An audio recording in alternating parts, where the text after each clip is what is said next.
1 Kings chapter 19, verse 19 through 21.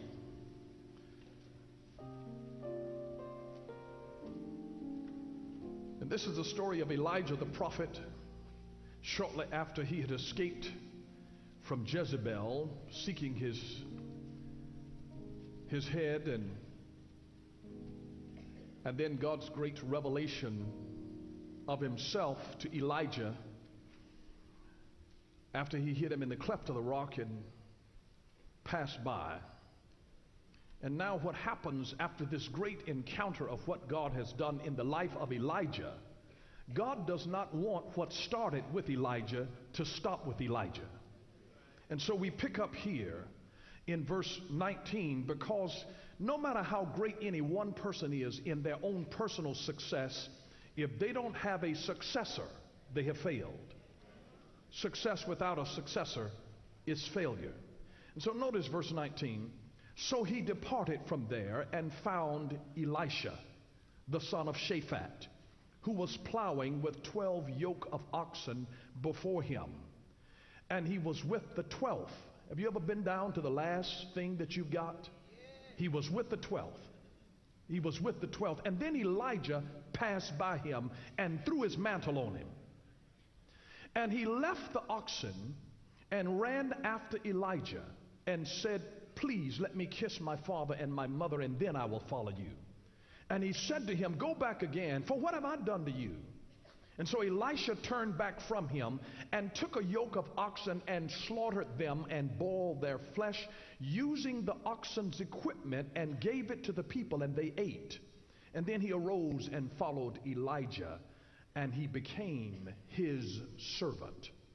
And I'm talking today from the subject, disciples, not mere decisions. Disciples, not mere decision. You often hear sometimes missionaries and evangelists talking about we had so many decisions for Christ. But the Bible really doesn't talk about making decisions for Christ. It talks about go and making disciples of the nation. Jesus gave us in the Great Commission, Matthew chapter 28. Go and disciple the nations. Go and make disciples. Because a person can make a decision and never do anything else after that. But when you make a disciples by the very nature of a disciple makes other disciples. So it doesn't stop with you. And this is the reason that Jesus said, go and disciple the nation, not just go and get decisions for me. Go and get disciples. It's almost the difference of saying this: go and make a sale or go and make salesmen. And when he said go and make disciples of the nation, he said, I want you to make them teachers. Make them students so they can be teachers. I want you to just let what happens, what starts with them, go in perpetuity, so that something begins to happen. And so if you want to know whether anything lasting or holy has been accomplished, don't count decisions, count disciples. Count disciples. There's a whole lot of difference between making 12 decisions for Christ and making 12 disciples. You can make a decision in a moment of time, but it takes a season of time in order to make a disciple. And so the prophet Elisha, he was a true disciple of Elijah. And we can see how Elisha followed Elijah, and that ought to teach us how to follow Christ. And so a disciple is a learner, a student, a follower, a disciple, a disciple. You have to have eyes for your master. And that's when Elijah told him, he said, if we see eye to eye when I'm taken, then you'll get a double portion. The double portion really is not a spooky kind of a thing. It's the law of the inheritance of the firstborn. The firstborn got a double portion of all of the other children. If you've got 5 children, you divide the inheritance into 6 portions, and you give 2 portions of it, a double portion, to the firstborn. And so Elisha is like the first spiritual son. He's the chief son, essentially, of Elijah the prophet. And that's what entitled him to the double portion. If he saw eye to eye, you create dissension.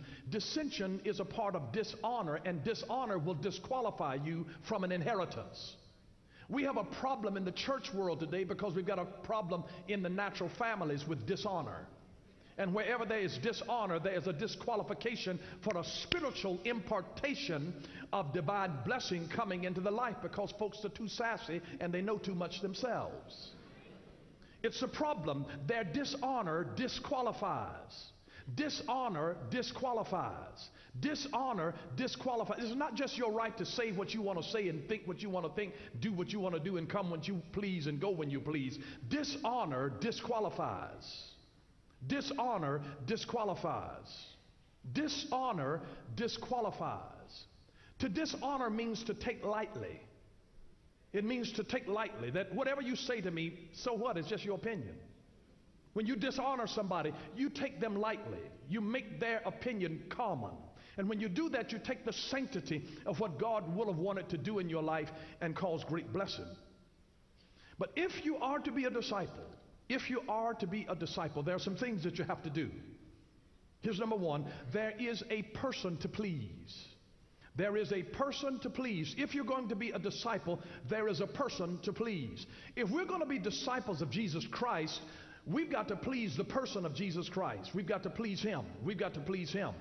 If you desire to please Christ, then you can be his disciple. But there is a person to please. You cannot be a disciple of Christ and your main focus be on pleasing yourself, or pleasing your spouse, or pleasing your children, or your boss on the job.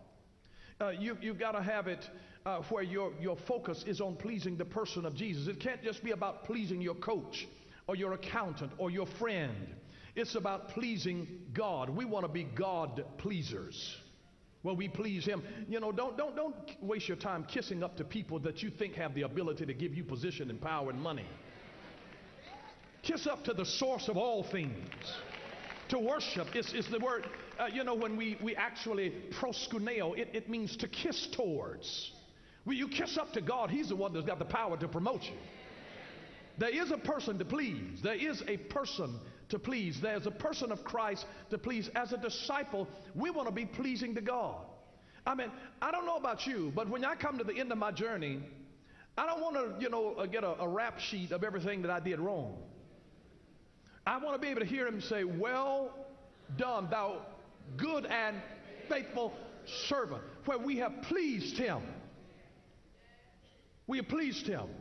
And he says, enter thou into the joy of the Lord. There is a person to please. And listen, we don't make this thing about us.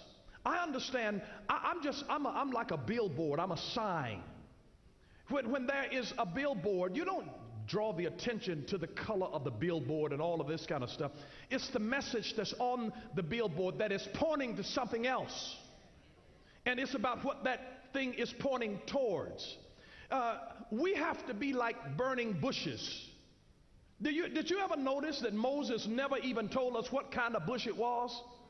We don't know whether it was a mulberry bush, or we don't know what kind of bush it was, because the emphasis was not on the bush, it was on the voice of God that came out of the bush. It doesn't matter what this bush looks like. It is the voice of the Lord that comes out of the bush. And when it was all said and done, Moses remembered the God encounter that he had at the bush. It wasn't even about what kind of bush it was, how many branches it had, whether the leaves were on it, berries or fruit or anything. It was about the voice that came out of the bush. And that's the way that we're supposed to be. We ought to be in such a way where God can see in us, and others can see in us the God, and they can hear the voice of God, and we be the burning bush that makes them turn aside and see this sight. You ought to be something to see, but it ought not be what you merely, the sight that they see. It ought to be what they hear that changes them and that is left with them. And listen, if you please Jesus, it doesn't matter whom you displease. And if you displease Jesus, it doesn't matter whom you please. But there is a person to please. There's a person to please, the person of Jesus Christ. This thing has to be all about him. If you really are talking about Jesus is the center of my joy, he's the center of my life, be the center of your church, and all of this, there's a person to please. And we've got to decide whether we're going to please God or man. And I've already made a conscious decision in my own heart and mind that I would rather obey God than man. It's amazing how in the name in these days of tolerance, that we have changed things just to appease men instead of being God pleasers. We don't have to give an account for that. I love something that Dennis Prager said. He said, if we continue to teach about tolerance and intolerance instead of good and evil, we will end up with tolerance of evil.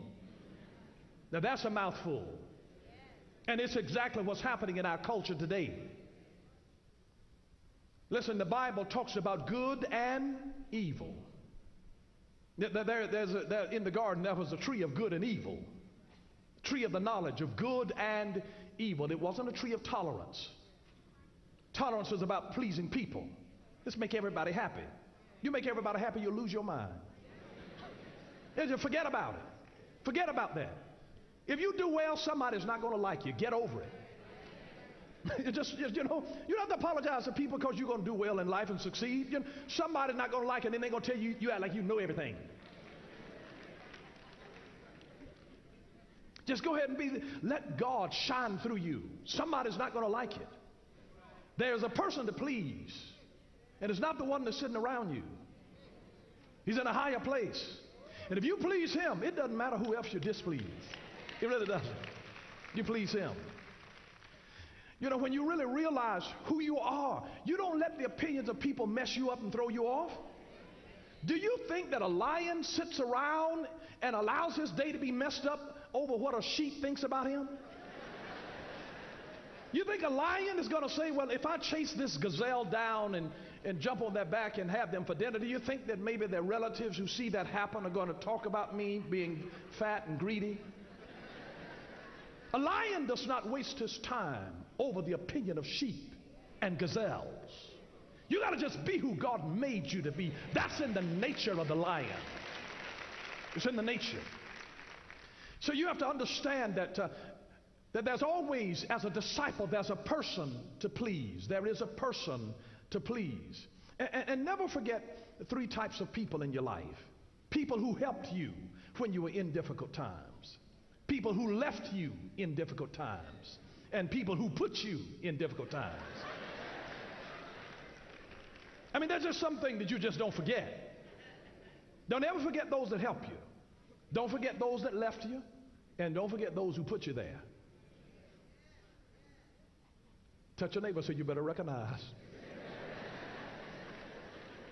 I love something that Edmund Lee said. He said, surround yourself with dreamers and doers, the believers and the thinkers, but most of all, surround yourself with those who see greatness within you, even when you don't see it yourself.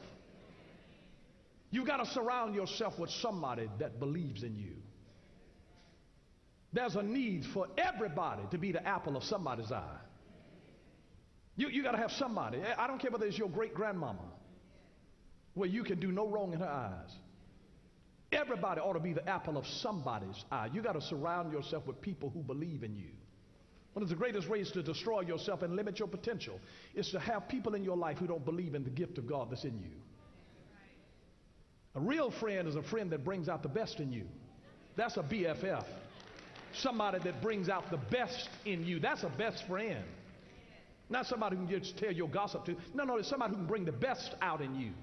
That when you're living beneath your potential, that they will challenge you and say, that's not your best. The best friend brings out the best in you. There is always, as a disciple, there is a person to please. Here's the second thing. There is a price to pay. There's a price to pay. There is a price to pay. There is no cheap way in discipleship. There is no easy way. There is no lazy way to be a true disciple of anyone, especially the Lord Jesus Christ. And my question to you is, have you given him your all? Have you given him your all? There is a price to pay. There's a price to pay. There is a price to pay. It'll cost you something, everything you've got. It's either all or none with God. He's not going to let you do partial, where you just get a little bit of him. He's got to have your whole heart. He's a jealous God. He will not share you with anybody else. There is a price to pay. And let me just tell you, the cost of discipleship, it will be challenging. You will go through some challenging times where you'll be crying at night, but you can cry but keep on going. It will be challenging. And listen, here's another thing. It will take time. It will take time. Don't get frustrated because certain things take time. Anything with greatness takes time. Anything. Fame can come overnight. Fame can come in a moment, but greatness only happens over time. Only happens over time. It will take time. And it will require sacrifice because there's a price to pay. There is a price to pay. When you really sacrifice, is giving up something that you love. Sacrifice is giving up something good in order to get something better. Think of it in that term. Sacrifice is giving up something good in order to get something better. Whenever you sacrifice, you give up something good. If it's not good, it's not a sacrifice. Sacrifice is giving up something good in order to get something better. It will require sacrifice. But here's the good news. It will be worth it. It will be worth it. It will be worth it. But there is a price to pay. There's a price to pay. There is a price to pay. And listen, sometimes the price of discipleship means that you've got to get into something before God comes in. Let me say that again to you. It means that you've got to get into something before God comes in. And here's what I mean by that. Noah and his family and all of the animals had to get into the ark before God came in through flood waters. You got to get into something before God comes in. I mean, Shadrach, Meshach, and Abednego, they had to get into a fiery furnace before the Son of Man came in.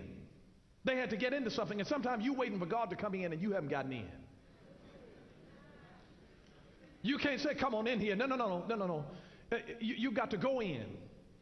You can't say, Lord Jesus, go in there and fix some folks on my job. No, you have to say, come and go with me, come. You got to get into something. Are you listening? Before God will come in. Daniel had to get in the lion's den before God came in. Paul and Silas had to get in jail before God came in and produced Jailhouse Rock. You got to get into something before God will come in. You got to get in it before God will come into it. Peter had to get in the water before God would reach his hand down and rescue him and save him out of it. But you got to get in it. How is God going to come and save you from something that you haven't gotten in? You want God to do all of this stuff ahead of time for your dream and your vision, and you won't get in it. When you get in it, God will come in. You get it. Listen, life is like a game of chess. It's like a game of checkers. You got first move. God says, come on, no, you get in the game. You get some stock in the game. Get in the game. Then I'll come in. Don't make me prove what all I'm going to do. You get in it. You go down to Pharaoh, then I'll show you. I'll come in. I'll come in once you get in. God will tell you to do something. I'm just telling you, he'll push you out there. You'll be out there by yourself and say, Jesus, what in the world is this I've gotten myself into? Anybody know what I'm talking about? You out there, you in a marriage and that, oh God, what have I got myself into?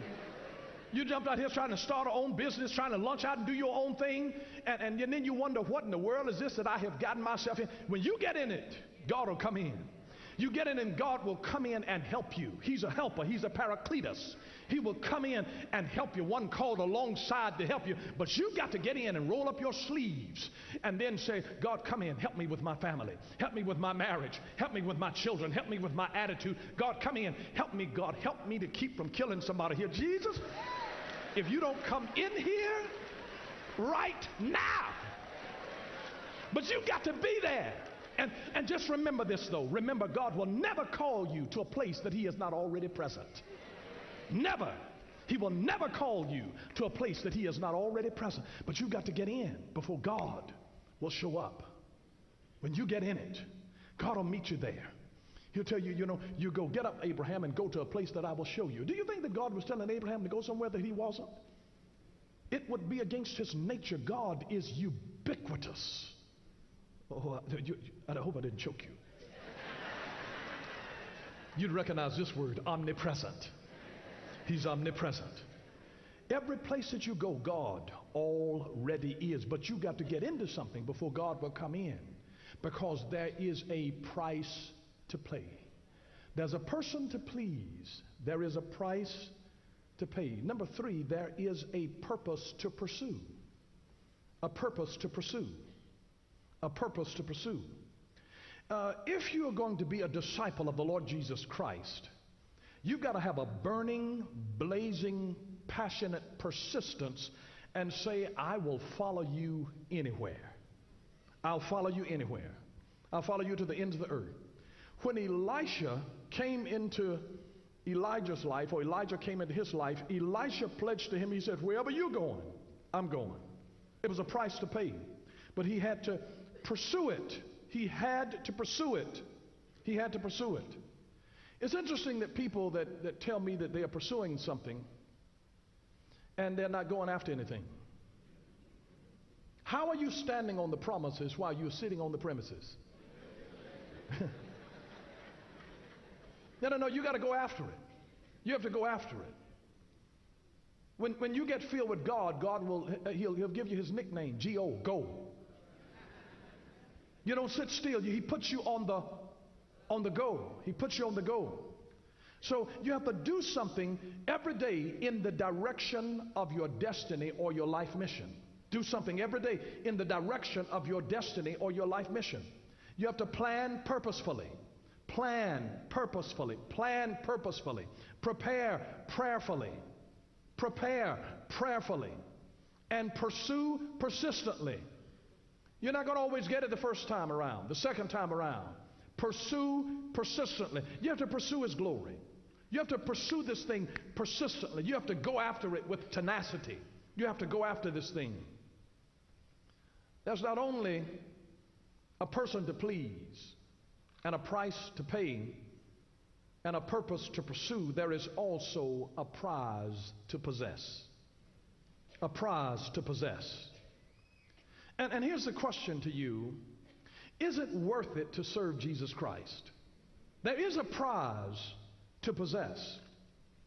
Before pursuing something or someone, ask yourself the question, is the catch worth the chase? Have you ever gone after somebody and then after you get them, you find out stuff about them, and the more you find out, the less you like? No show of hands. But that's a real bummer when you discover that the catch was not worth the chase. It just wasn't worth it. But there is a prize to possess. There is a prize to possess. It really is. There's something that once you get it, you realize, I wouldn't give anything in the world for this. I wouldn't give anything for Jesus. You can have this whole world, but give me, listen, I'm just telling you, there is a prize to possess. It's, even if it's nothing more than his coming to the end of your journey and hearing the words, well done, thou good and faithful servant. Thou good and faithful servant. Now I want you to notice something here in verse 19 when it talks about what Elijah did in terms of making a disciple. He departed from where he was. That means you've got to leave. Don't wait for everything to come to you. You got to bust a move. You claim like you waiting on a husband. Be found. Get in a position where you will found. Listen, may I just remind you, Ruth had to go to Boaz's house. Naomi told us, listen, baby, ain't nothing around here. Naomi said, listen, honey, listen. All my children are dead. I don't have another son to give you. My son is dead. Go down to Boaz's house. She told her what to do. She told her where to go. She had to bust a move. Elijah found Elisha. I want you to notice that he found him. He found him. When he found him. He found him. Notice that. He found him. He was plowing with 12 yoke of oxen. He found him. Elijah found Elisha. Because you see, disciples are not just born, they are made. They're not just born, they are made. Disciples must be found. They must be found. And that means to us that discipleship must be intentional. We're talking about disciples, not mere decisions. Discipleship must be intentional.